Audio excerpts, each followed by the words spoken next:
Now you're talking about a heart full of love. These two people, that's me on one side, and my mother on the other side. My mother was born with polio. I really didn't know what it was until a few years ago. But if you can see, she has a withered hand, her mouth is turned, and she also had a foot that was turned. All her life, she was what they call ill-deformed. She was crippled. But you know what? There was nothing wrong with her heart and her spirit. She loved me so much. But she knew she couldn't take care of me.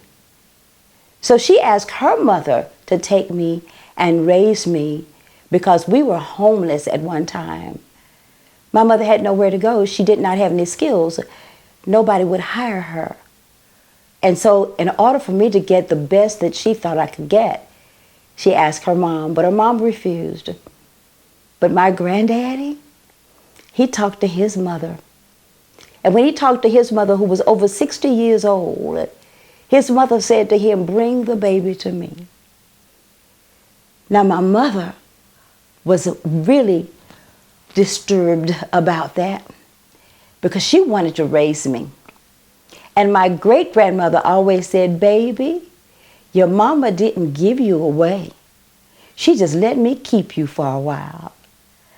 That kept the love flowing all of the years that my mother lived in me, because I knew I was not thrown away, I was not given away.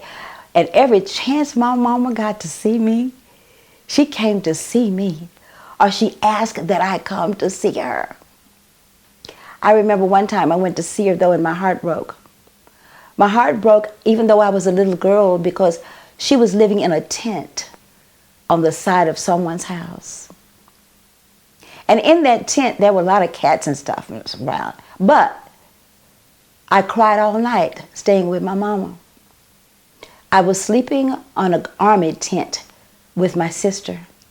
My mother was sleeping on another army tent, and there was nothing but sand on the ground.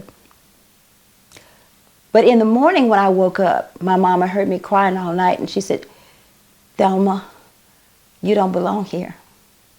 Go call my daddy and tell him to come pick you up." That was Daddy Lawrence. And so I went to the person's house that was behind us, and I called my grandfather, and he came, but he had no idea his daughter was living in a tent. When he got there and discovered the conditions that my mother was in, he said, "I'll be back." And he did come back. But when he came back, he didn't come back empty-handed. He came back and gave my mother the key to a rooming house that he had gotten for her. And that day, not only did I go back to my great-grandmother, but my mother went to this rooming house with my sister, and they never stayed in a tent again.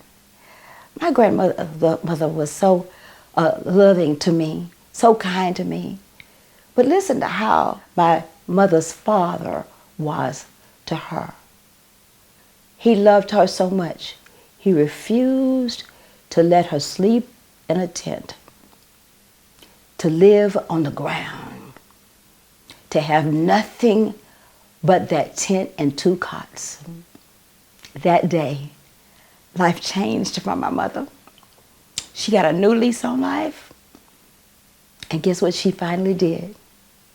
She went to barber college to improve herself so that would never happen again. So that's what Generation Love is all about. A divine explosion of love.